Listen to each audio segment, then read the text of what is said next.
Michael Twain! Hi. Could you be a gent and just not to assume anyone's gender at the tavern, but bless you for that, thank you. Hi.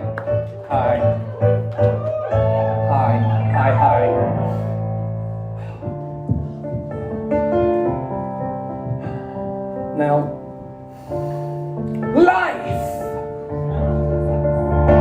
is a mystery. Everyone must stand alone. I hear you call my name, Michael. And it feels like home. When you call my name, it's like a little prayer. I'm down on my knees, I wanna take you there. In the midnight hour, I can feel your power just like a prayer. You know I'll take you there. I hear your voice, it's like an angel sighing. I have no choice, I hear your voice. Let the choir sing when you call my name. It's like a little prayer. Down on my knees, I wanna take you there. In the midnight hour, I can feel your power just like a prayer. You know I'll take you there.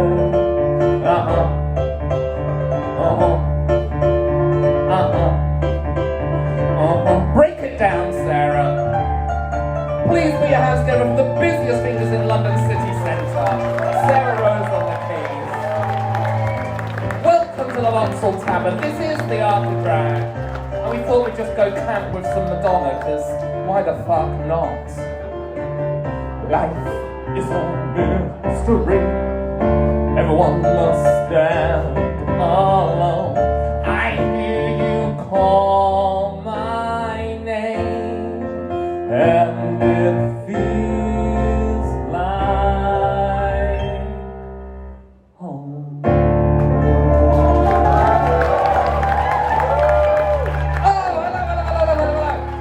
Welcome one and all to this glorious venue here in Beauval. We are here this evening, gathered together to celebrate the art of drag. Yes, that is a pretentious phrase there. We are here to celebrate all things drag. Now, some of you might be here because one of your friends might be about to step on the stage. Anyone? Some of you might just be here because you are fans of drag. Some of you might be here because you've previously done a wonderful course at the Vauxhall Tavern called The Art of Drag. See, welcome one and all. Now. The course is led by myself. And my name is Michael Twaits, and I'm a man wearing a dress. It's very gender 2022, just go with it. And I am very much a big believer that drag is an art form that has no limits. If you will, no rules, which is quite a weird thing to say about something you've just taught a course on. But my true belief is that it's about the art of drag. It's not saying you are learning to be a drag queen, you are learning to be a drag king. It's saying this is the toolbox of drag. We sing, we dance, we tell silly jokes, we talk absolute bollocks in a microphone and then introduce another act onto the stage. We do all of these things, and it's like a toolbox you can play with and then create something. And for 10 weeks, that's normally what happens. They get 10 weeks to mess around and then they come to the stage. However, life gets in the fucking way. Which is why Madonna was relevant as ever. She's not going to be relevant much longer though, is she, bless her? Oh, come on. Look, don't get me wrong, love her. Come and have a little look at our coloured vinyl collection of her. Love her. But I've had to unfollow her on Insta. Do you know what? Well, she wasn't following me. Anyway, let's not dig into that just yet. We'll get there later. But no. Life is just throwing shit in the way. So when 12 people book into the course, it just happens that we're not going to get 12 people to the stage at the end of the course. Because, maybe you're a bit busy in your social life. Maybe a war breaks out in your home country. Maybe there's a global pandemic and we're all absolutely fucked for 2.5 years. But it's the Vauxhall Tavern, and they were like, oh, come on, guys, we can pull some of them back. So what you have tonight is a smorgasbord of people who didn't quite make it to their first showcase. So it's a kind of pop-up surprise, mop-up edition, which terrifies me. Because normally I get 10 weeks of watching it and just kind of going, well, let's just do a little bit of this, just a little bit of that. Oh, hello. But actually, this will happen all evening, by the way. This is gorgeous Allegra. She's very subtle in her boiler suit. I'm Brandon, I love her. But here we have had people who did the course, had a few words of advice, and then have gone off for upwards of 2.5 years, stewed on it, become furious with everything I've suggested might make their act better, and now they're here, on stage to prove me wrong. Fuck knows what's going to happen. I'm making it very clear. I always say this, I take no responsibility for the evening. I take no responsibility for the acts. If you're one of the trendies and you want to talk about drag and you're like, oh, you're a drag mother. No. First of all, I've shot out far too many to mother any of them.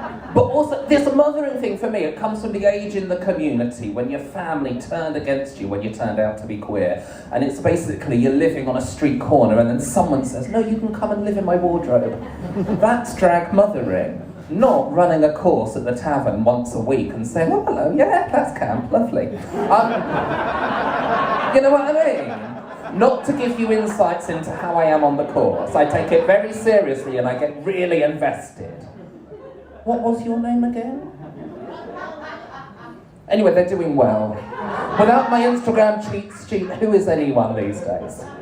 No, you're gorgeous, darling. Right, so, all I want to just check though is, because obviously we're gonna, even with only a few acts that we've got this evening coming back from Beyond the Grave, we have got a chasm of drag that we're straddling over. And some people in the room, this might be their, could be your first, I mean, not judging by this, it could be your first time in the Vauxhall Tavern. First time you've been in here with your trousers still up when you haven't been in the bathroom. Yes, you can smell the Sunday, that's all I'm saying. And if you've never been to the tavern on a Sunday, it's such a good game of who actually slept on Saturday night and who's still going. Mostly the second part. Gorgeous. Now. What we have though is we have people who may not understand drag outside of a context of a certain televisual show. Sarah, that deserved a dramatic chord, I feel. A televisual show. Because, as I've said, oh, Allegra, you've been so swift, can I have my mic stand back? Because I'm going to go dramatic here. Because it's a comeback course, there's a little bit more time, so Michael's filling for England tonight. No, I'm not filling, I'm giving you an enjoyable evening. Oh, gorgeous. Seriously, you're like a ninja. Just sneaking up behind me. So, for those of you that don't know, I am a big fan of all styles of drag, all art forms of drag, and I am a big fan of watching reality TV as well. I just don't think there's a rule book that says everyone has to do the same thing. And as somebody, believe it or not, I mean, looking at me, you're thinking early, mid-late 20s, gorgeous. But I was working on the cabaret scene prior to a certain television show hitting Netflix and E4 or wherever else it was at the beginning. So, there's a change in the scene, because what used to happen is people used to come for a night out and to enjoy themselves. Now you come out as connoisseurs of drag. You all seemingly have a master's in it. You know every fucking thing about it. And after a couple of drinks, you really want to tell us all about it. So myself, using the power of something else I dislike, Justin Bieber, I took those two powerful things and turned it into a silly little song. And it's got so much in it that you can take away for the evening, and it's also got a gorgeous, easy to join in with sing-alonger chorus. I'm ready, Sarah.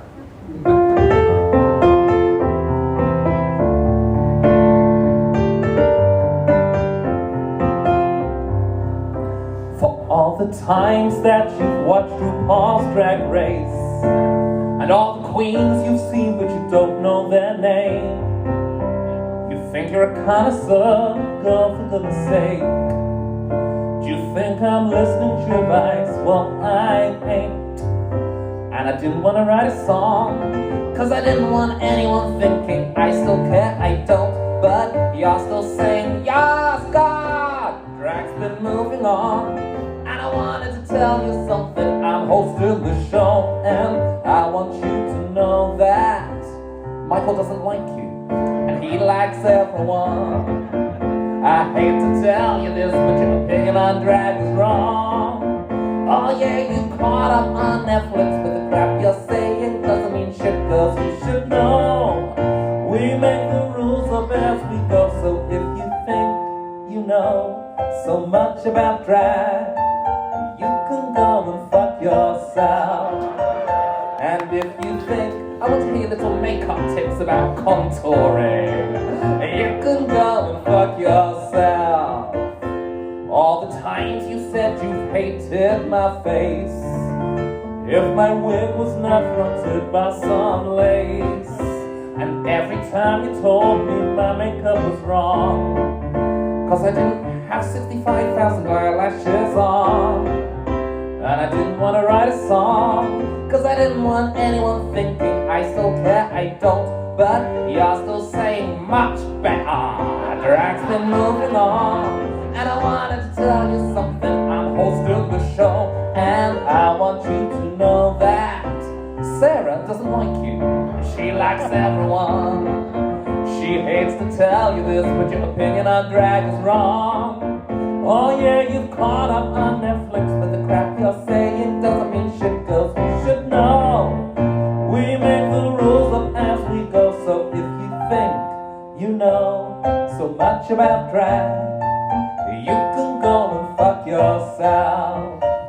And if you think I want to hear generalized misogynistic terms like fishy, you can go and fuck yourself. Trumpets, ba-da-bum-bum, ba-da-bum, ba-da-bum-bum-bum, ba-da-bum-bum-bum, go and fuck yourself. Ba-da-bum-bum-bum, ba-da-bum-bum, ba-da-bum, ba-da-bum-bum-bum, go and fuck yourself. So the next time you give advice to a drag queen, make sure you're sober enough she understands what you mean. And just remember that the girl might be a pro, and not want to hear all the shit that you think you know. So if you think you know so much about drag, you can go and fuck yourself. That's beautiful. Yes, if you think you know so much about drag, you can go and fuck yourself. Big finish. So if you think you know so much about drag, you can go and fuck yourself. Oh, that was music to my ears. Gorgeous. Oh, you lovely people. Now, I say you lovely people because you're going to be lovely people. Now, that song, it is tongue-in-cheek. Obviously, I love that programme and I would love to be on it for the producers that are in tonight, obviously. Fuck it, I will turn up with a suitcase with one outfit in and I will go home week one because I'm never going to lip-sync for my life. Peas and carrot. It's not going to be entertaining, no one wants to see it. But honestly, going onto that televisual show with my one dress, I can triple my fee, apparently. That's what some of the bastards are trying to do anyway. Now you are one of the most important members of our show this evening, because you will notice here that I am dancing with death in 6-inch heels and quite a long dress at the back, actually. And then there's a huge drop. So obviously, if you see me falling, you just throw yourself in front of me. But the rest of the evening, if you see me delicately coming to the front, you just need to rise up and offer. Oh, that's it. Perfect. It's firm, it's strong. So you are this evening's banister. Gorgeous. You may go back down. And What will happen over the evening is the banister will be judged, obviously, as everyone should be, because obviously we're all connoisseurs of drags, and therefore we're going to be nice about the acts on stage. But you are the first live-action banister most of these people have ever seen, and they will feel the need to come and give you feedback in the interval, feedback to me as well, tweet it to us, and then we might be lucky enough to learn your name later in the show, or you might get demoted. It could go either way. As an audience, you really do need to learn your script for this evening, because we've got acts coming on stage and debuting new work. Your script, no matter what is going on in your head, no matter what little tidbit you want to give them, no matter what guidance, no matter what you think if they tweaked it would make it better, your script for this evening is, you were fucking brilliant. And that is a full stop at the end or an exclamation, you can choose. But it doesn't then lead into tips and knowledge, it doesn't go into, oh, if only you could have done this. No, these people are debuting work for the first time, and this is their Jesus moment where they just stand on stage and everyone says they're brilliant. Do we understand? Yeah. Excellent. Now, if you did, obviously you're going to tell everyone that we're fucking brilliant, but if there's someone you really love, do you know what drag acts love more than anything else? Being offered a drink. You get to that bar and you get them their gin and tonic or whatever it is they're in the mood for. Not you, though. Just in case I need you. I sense it could happen. Anyway, I feel a bit cruel tonight because I told the acts I might, chat a bit longer, because why not? I'm out the house. And there are acts waiting in the dressing room backstage. And obviously you're here, you're in the centre of London City, and you're thinking that backstage area is going to be palatial, over multiple levels. There's going to be a swimming pool, home gym, masseuse. And they're waiting in there, waiting for me to introduce them, slowly muttering under their breath about what a bastard I am for carrying on talking and talking. And each time they think, they heard the banister being referenced, that means Michael's getting out of the way. And now they're swearing even more because I've done it again. One day we just need to fit a camera backstage and just live stream it, just so we can see how many times they call me a bastard. Are we ready to meet our first act? Oh, you're gorgeous. Banister, get ready. Please, everyone, put your hands together and go absolutely wild. And welcome, Ivan Iffaboy!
When political leaders die.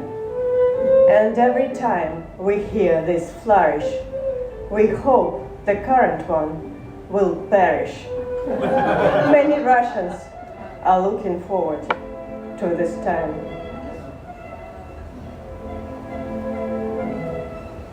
Not many know that the guy who wrote it was gay as hell. All brackets noted. But in Russia, they won't acknowledge it. They think it's inappropriate. If they did once upon a time, they'd have to say, gay is not a crime. Telling kids is no betrayal. Gay propaganda won't land you in jail.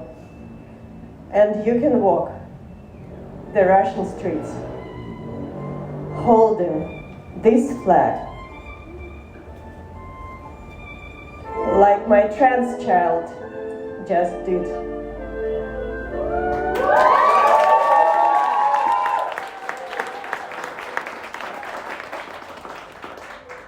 Do you know that many Russians hate the war and support Ukraine?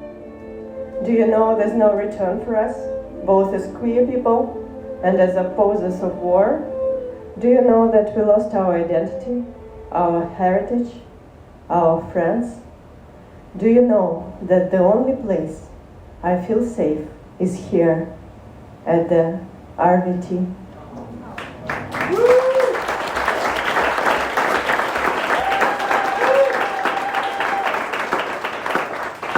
So, fuck it. Let's raise a glass and enjoy it.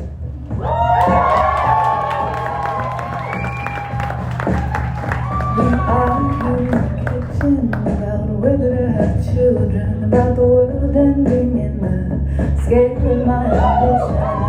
It's art with your work. The very thing you're best at is the thing that you need. Your rotten heart, your dazzling pain like diamond rings. You need to go to war to find material to sing. I'm a mother, I'm a bride, I'm a king.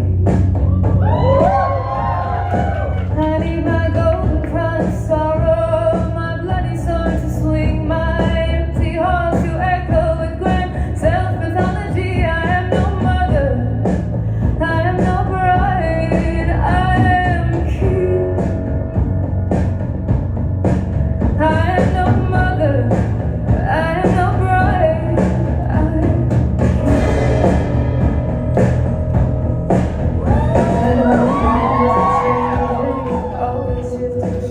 just when you think you have it figured out, something new begins to take one strange claws of these, scratching at my skin.